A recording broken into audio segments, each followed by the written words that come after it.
Friends, எல்லோரும் எப்படி இருக்கீங்க? நல்லா இருக்கீங்களா? ஓகே, இன்றைக்கி சக்தி டெய்லர் வீடியோஸில் ஒரு நெட் கிளாத்தை யூஸ் பண்ணி சாரீ கிளாத்தையும் யூஸ் பண்ணி ஒரு மாடர்னான பஃப் கை எப்படி தைக்கிறது அப்படின்றத பற்றின வீடியோ தான் இது. எல்லோரும் மிஸ் பண்ணாமல் கவனமாக பாருங்கள். இப்போ நான் கை அளவு வச்சு 2 பஃப் கைக்கு ஆகிற மாதிரியான நெட் கிளாத்து 2 கிளாத்து, இது உங்களுக்கு இங்கே தெரியலன்னு நினைக்கிறேன். பாருங்க, 2 நெட் கிளாத்து நான் கட் பண்ணி வச்சுருக்கேன். அதை பஃப் வைக்க போகிறேன்.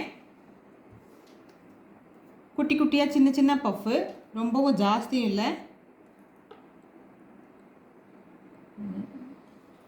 2 3 4 அவ்வளோதான். 4 மடிப்பு தான். இங்கே நடுவில் இருந்து சின்ன சின்னதாக 4 மடிப்பு. அதே மாதிரி இந்த பக்கம் சென்டர் மார்க் பண்ணிக்கோங்க. எப்போவுமே அந்த பக்கம் எவ்வளோ ஃப்ளீட்ஸ் வைக்கிறீங்களோ அதே மாதிரி இந்த பக்கம் வைங்க. உங்களுக்கு கரெக்டாக ஈவனாக நட்ட நடுவில் பஃப் இருக்கிற மாதிரி வந்துடும். இப்போ இதில் சென்டர் இது. இங்கிருந்து நான் 4 பஃப் எடுக்கிறேன். 1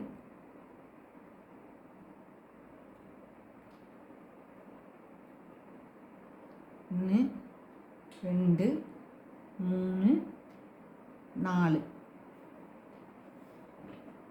இது இந்த ஒயிட் கலர் சாரீனோட ஒரு ஒயிட்டும் இல்லை, ஒரு கிரேவும் இல்லாமல், ஒரு சந்தன கலரும் இல்லாத ஒரு கலர் இந்த சாரீ. அதுக்காக அதே colour, same colour net cloth நான் வாங்கியிருக்கேன். நீங்கள் அந்தந்த சாரீக்கு தகுந்த மாதிரி நெட் கிளாத் யூஸ் பண்ணி இந்த கை தைச்சி பாருங்கள். ப்ளவுஸு செம்மையாக நல்லா வரும். அதே மாதிரி இப்போ மேலே பகுதியில் பஃப் வச்சாச்சு, கீழே சென்டர் இது. இதுலேயும் அதே மாதிரி பஃப் கொடுத்துக்கிறீங்க. 2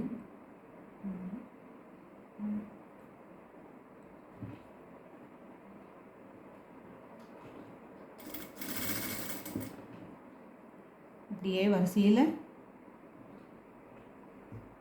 பஃப் நிறையா வேணுன்றவங்களுக்கு துணி ஜாஸ்தியாக வச்சு நிறைய பஃப் தைக்கலாம். மீடியமாக இருக்கட்டும் போதும் அப்படின்னு சொல்கிறவங்களுக்கு துணியை கரெக்டாக தைச்சு கம்மியான பஃப்பு கொடுக்கலாம் நீங்கள். சரிங்களா? இது எனக்கு லைனிங் கிளாத் வேண்டாம் நெட் கிளாத்துக்கு அப்படின்னு சொல்லியிருக்கிறதுனால நான் லைனிங் கிளாத்துக்கு கொடுக்கல. இந்த நெட்டுக்கு லைனிங் கிளாத் தேவை, லைனிங் கிளாத் இருந்தால் தான் நான் போடுவோம் அப்படின்னு சொல்கிறவங்களுக்கு நீங்கள் லைனிங் கிளாத்து வச்சுருங்க. ஏன்னா கஸ்டமர்ஸு என்ன கேட்குறாங்களோ அதை தான் நம்ம பண்ணணும். அந்தந்த கஸ்டமருக்கு என்ன பிடிக்குதோ, இதே ப்ளவுஸை அப்படியும் தைக்கலாம் இப்படியும் தைக்கலான்ற 2 இருக்குது. லைனிங் கிளாத் கொடுத்தும் தைக்கலாம், கொடுக்காமையும் தைக்கலாம். ஆனால் கஸ்டமர் என்ன கேட்குறாங்களோ நம்ம அதுக்கு தகுந்த மாதிரி தான் பண்ண முடியும். சரிங்களா? இப்போ 2 பக்கமும் நம்ம பஃப் வச்சு முடிச்சிட்டோம். இது மேலே உங்களுக்கு சரியாக வீடியோவில் தெரியுதா என்னன்னு தெரியல கலரு. இது மேலே, இது கீழே. இப்போ இதில் என்ன பண்ணுறோன்னா, இது சாரீனோட கிளாத். இதை நம்ம மேலே வைக்கிறேன். இது லைனிங் கிளாத். இதை நான் கீழே வைக்கிறேன். வச்சு ஒரு ஸ்டிச்சு.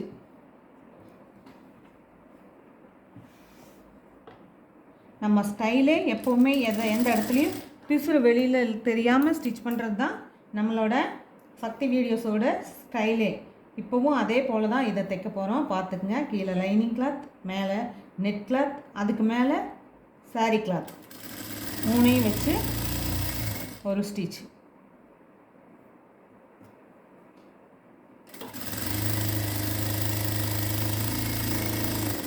அதே மாதிரி அடுத்த கை,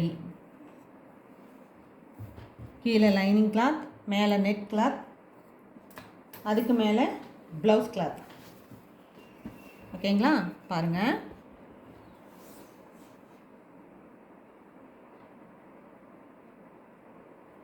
ஒரு ஸ்டிச்சு போடுறோம்.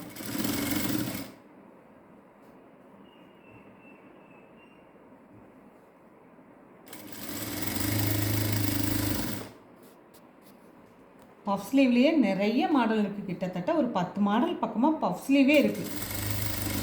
ஒவ்வொரு ஸ்லீவும் நான் உங்களுக்கு காமிச்சு கொடுத்தேன். நீங்கள் கற்றுக்கலாம், எல்லா மாடலையும் கற்றுக்கலாம். இப்போ 2 கையும் நம்ம ஸ்டிச் பண்ணிட்டோம். இப்போ இதை ஓப்பன் பண்ணால் இங்கே இப்படி வரும். எப்பவும் போல் நகத்தில் ஒரு கீறல் போட்டுக்கணும். அதே மாதிரி மேலேயும் ஒரு கீறல் போட்டுக்கிறீங்க. போட்டுட்டு இப்போ இங்கே இது பிசுறாக இருக்குது இல்லைங்களா, இதை வந்து ஒரு மடிப்பு இந்த படிமான தையல் ஃபஸ்ட்டு போட்டுக்கோங்க. 2 கீறி விட்டுட்டு மேலே ஒரு படிமான தையல் போட்டு கொண்டு வாங்க.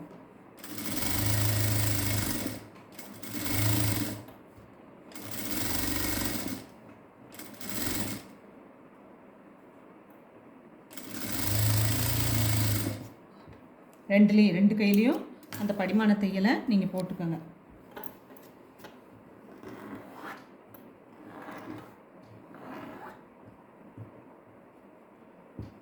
இந்த லைனிங் கிளாத்தை கீழே இழுத்து விட்டு அந்த படிமான தையலை போடணும்.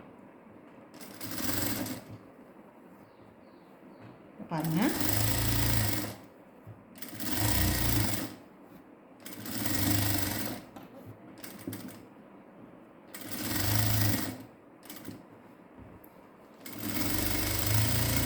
எல்லாமே எல்லா டிசைன்ஸ்க்கும் சரி, அமௌண்ட் வாங்குறதும் அப்படி தான். இந்த கஸ்டமர் நாம் இவ்வளோ அமௌண்ட் சொன்னால் கொடுப்பாங்களா அப்படின்றத நீங்கள் முதல்ல மனசில் வச்சுக்கணும்.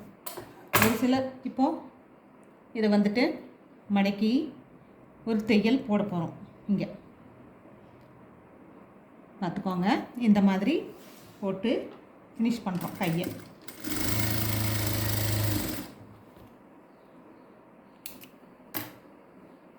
கஸ்டமர் வந்து நம்ம எவ்வளோ ஸ்டிச்சிங் சார்ஜ் சொன்னாலும் ஓகே சொல்லிடுவாங்க. ஒரு சிலர் டிசைன்ஸ் பிடிச்சிருச்சுன்னா அவங்க ஸ்டிச்சிங் சார்ஜை பற்றியெல்லாம் யோசிக்கவே மாட்டாங்க. ஒரு சிலர் நான் இவ்வளோக்கு தைக்க சொல்லலையேங்க்கா, கொஞ்சம் கம்மியாக இருந்தால் பரவாயில்லையேங்க்கா, இந்த மாதிரி கஸ்டமர்ஸையும் நம்ம பார்க்க தான் வேணும். அவங்களுக்கு அப்படி இருக்கிறவங்களுக்கு நான் இப்படி ஸ்டிச் பண்ணுறேன், உங்களுக்கு இது ஓகேவா அப்படின்னு சொன்னால் மட்டும் நீங்கள் அதை பண்ணுங்கள். பண்ணிவிட்டு நீங்கள் அப்புறமேட்டுக்கு உங்களை இவ்வளோலாம் நான் போட சொல்லலையே அப்படின்னு சொல்கிறேன், அந்த இதெல்லாம் வேண்டாம். அதெல்லாம் இல்லாமல் நம்ம தவிர்த்துக்கலாம். கஸ்டமருக்கு தகுந்த மாதிரி நீங்கள் பண்ணிக்கலாம். சரிங்களா? இதே பஃப் கிளாத்தை நீங்கள் நெட் கிளாத் வாங்காமல் அவங்க துணியிலேயே வச்சு தைச்சிங்கன்னா உங்களுக்கு இன்னும் கொஞ்சம் காசு கம்மியாகும். அந்த மாதிரி நான் சொல்கிறது. ஸ்டிச்சிங் சார்ஜ்லேயும் கொஞ்சம் அமௌண்ட் குறையும் இல்லைங்களா? இதே பஃப் கிளாத்தே வைக்கலாம். இப்போ இதோடவும் இந்த பஃப் கிளாத்தை முடிக்கலாம் ஃபைனல் பண்ணி. ஆனால் நான் கழுத்துக்கு பைப்பிங் வைக்க போகிறதுனால இந்த கைக்கும் நான் அதே துணியில் பைப்பிங் வைக்க போகிறேன், அதே கிளாத்தில். அப்போது எல்லா ட்ரெஸ்ஸுக்குமே நீங்கள் ஒரு பைப்பிங்கை வச்சு ஃபினிஷிங் பண்ணினீங்கன்னு சொன்னால் அவ்வளோ அழகாக நீட்டாக இருக்கும்.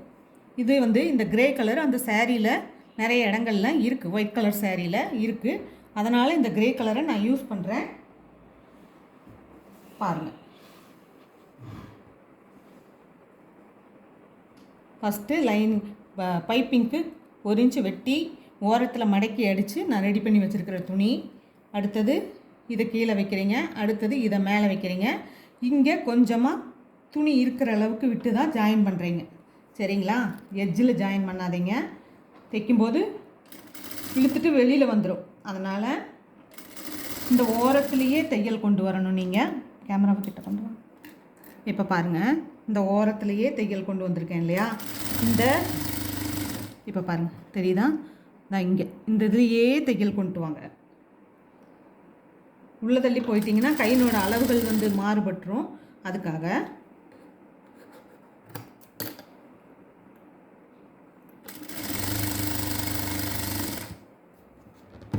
இப்போ நம்ம அடுத்த கைக்கும் சேம் அதே போல் இங்கேருந்து ஸ்டார்ட் பண்ணுறோம். கீழே பைப்பிங் துணி, மேலே கை துணி வச்சு ஒரு 1/4 இன்ச்சு விட்டு, இதெல்லாம் வந்து நீங்கள் தைச்சிக்கிட்டே இருக்க ஈஸியாக நீங்கள் பழகிக்கலாம். புதுசுக்கு தான் கொஞ்சம் கஷ்டமாக தெரியுமே தவிர உங்களுக்கு சித்திரமும் கைப்பழக்கம் செந்தமிழும் நாப்பழக்கம் அப்படின்ற மாதிரி செய்ய செய்ய எல்லா வேலையும் ஈஸியாக வந்துடும்.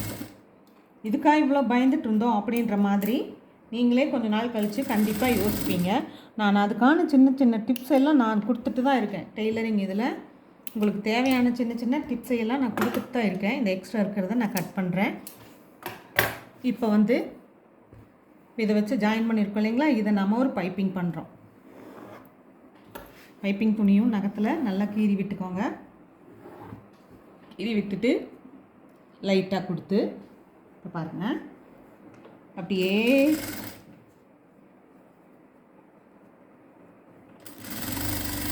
நான் இதே ப்ளவுஸை இப்போ கையை மட்டும் எப்படி டிசைன் வைக்கிறதுன்றதை உங்களுக்கு ஒரு வீடியோவை போட்டிருக்கேன். இந்த ப்ளவுஸு உங்களுக்கு ஸ்டிச் பண்ணி இந்த கையை ஜாயின் பண்ணால் இதனோட ஃபினிஷிங் எப்படி இருக்குன்றதையும் அடுத்தடுத்த வீடியோக்களில் கண்டிப்பாக உங்களுக்கு வரும். பாருங்கள், எல்லாத்தையும் தவறாமல் பாருங்கள். இந்த டிசைன் பிடிச்சிருக்காங்கிறது சொல்லுங்கள். இந்த பைப்பிங் வச்சது இந்த ப்ளவுஸுக்கு எவ்வளோ எடுப்பாக இருக்குது அப்படின்றதையும் நீங்கள் கமெண்ட்ஸில் சொல்லுங்கள். நல்லா இருக்கா அப்படின்றதையும் சொல்லுங்கள். எல்லாமே ஒரு சாரீ கொடுத்தாங்கன்னா நமக்கு அதுக்கு என்ன டிசைன் பண்ணலாம் நம்ம அப்படின்றத நம்ம யோசிக்கிறதுல நம்ம கொஞ்சம் தெளிவாக இருக்கணும். அவங்க என்ன வயசு, அவங்க இந்த டிசைனை போடுவாங்களா, அவங்க என்ன ஒர்க் பண்ணுறாங்க, அந்த ஒர்க் பண்ணுறவங்களுக்கு இந்த டிசைன் ஒர்க்காக போட முடியுமா, அவங்க வேலை செய்கிற இடத்துக்கு இதை போட்டு போக முடியுமா, அதை எல்லாத்தையும் யோசித்து தான் நீங்கள் டிசைனை பண்ணணும். ஏன்னா ஒரு டீச்சராக இருக்காங்க அப்படின்னா அவங்க எல்லா டிசைனையும் போட்டுட்டு ஸ்கூலுக்கு போக முடியாது. அந்த மாதிரி நான் சொல்கிறேன். இப்போ பாருங்கள், 2 கையும் ரெடி ஆயிடுச்சு. 2 கைக்கான பஃப் இது. நம்ம இதை இப்படி பண்ணால் கரெக்டாக இப்படி கீழே ஒரு துணியை வச்சு காமிக்கிறேன் நான். அப்போ தான் நல்லா எடுப்பாக தெரியும். ஒயிட்டு தெரிய மாட்டேங்குது. இப்போ பாருங்கள், இந்த கை எவ்வளோ அழகாக வந்திருக்கு பார்த்தீங்களா. நான் இதை சாரியில் ப்ளவுஸில் ஜாயின் பண்ணி ஃபினிஷ் பண்ணும்போது உங்களுக்கு மறுபடியும் ஒரு வீடியோவாக போடுறேன். இந்த வீடியோ பார்த்த எல்லாத்துக்கும் ரொம்ப நன்றி. தேங்க்யூ.